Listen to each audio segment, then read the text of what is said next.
Hi, welcome to How to Draw a Symbol. Today we're going to learn how to draw some balloons. Let's start off by drawing a large upside-down teardrop shape for the balloon.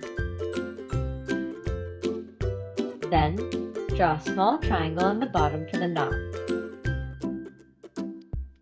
From there, draw a slightly wavy line going down for the string.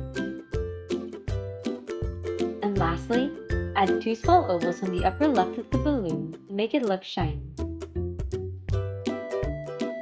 Repeat these steps again for a balloon behind on the left,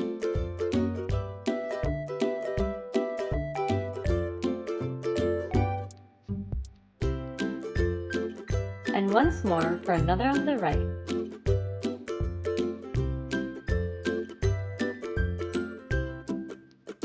And now you've got some balloons.